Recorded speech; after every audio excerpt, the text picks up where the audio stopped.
আসসালামু আলাইকুম আমার আদরের ভাই বোনেরা, আশা করি আপনারা সবাই ভালো আছেন। এই যে আমি কড়াইত পেঁয়াজ দিছি, কাঁচামরিচ দিছি। আজকে আমি ছাঁচি লাউ রান্না করব। আমি তেল দিয়ে দিলাম।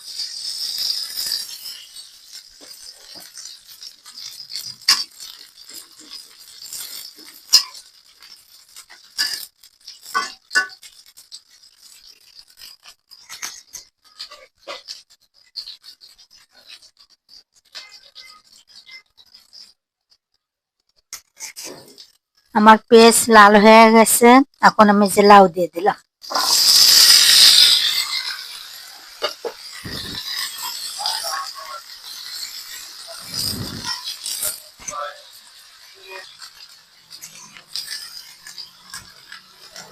আদা, রসুন, জিরা, হলুদ, লবণ, মরিচ দিয়ে দিলাম।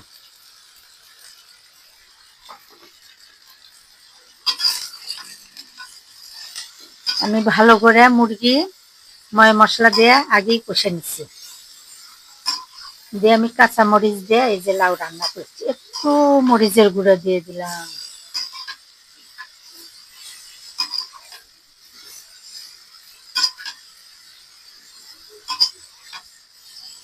কি আর বলবো আপুরা, যদি একজন সাহায্য করতো তাহলে ঠিক মতো আমি রান্না করে পারতাম।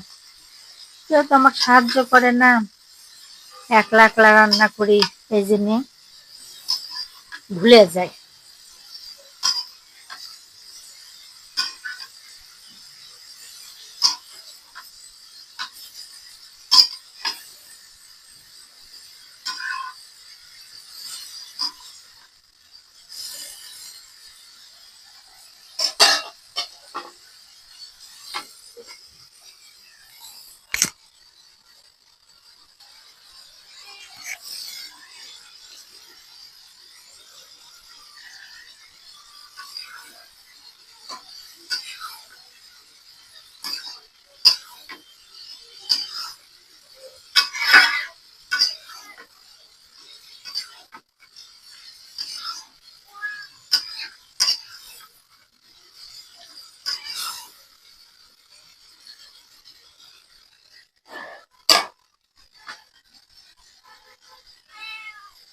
আমার লাউয়ের তরকারি কষানো হয়ে গেছে।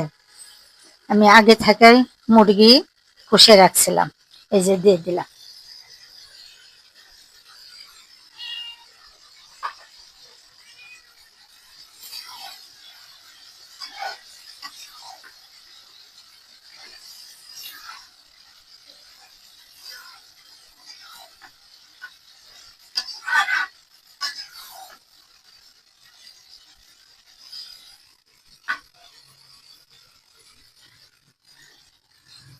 আপুরা, ভাইয়েরা, আমার লাউয়ের তরকারি হয়ে গেছে।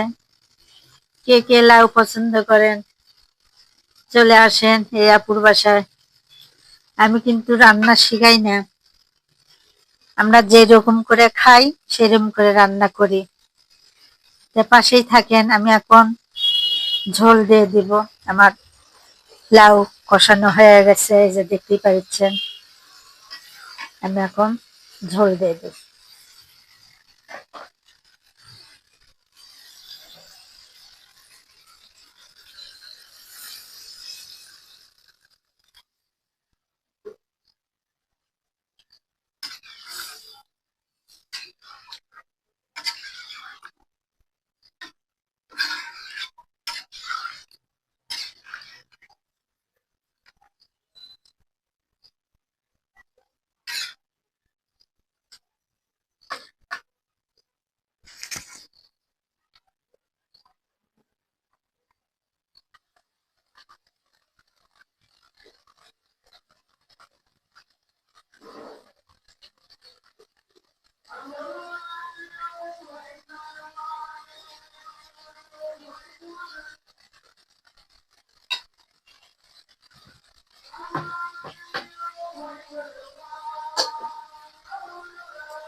আপুরা, ভাইয়েরা, আমার তরকারি রান্না করা হয়ে গেছে, লাউয়ের তরকারি।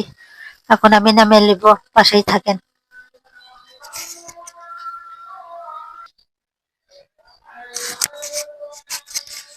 আসসালামু আলাইকুম আমার আদরের ভাই বোনেরা, এতক্ষণ পাশে থাকার জন্য করে আপনাদেরকে ধন্যবাদ। এই যে আমার দেখেন লাইয়ের তরকারি হয়ে গেছে, আমি এইরকম করে রান্না করব, পাশেই থাকেন আপুরা। আর কথা বলবো না, আমি রান্না করি, আমি কিন্তু রান্না শিখাই না।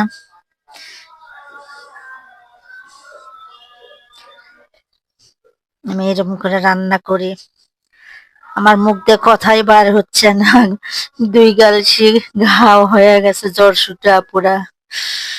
আমি খুব আস্তে আস্তে কথা বলেছি। এই যে আমার রান্না হয়ে গেছে। আসসালামু আলাইকুম আমার আদরের ভাই বোনেরা, পাশেই থাকেন, আমি এরকম করে রান্না করব।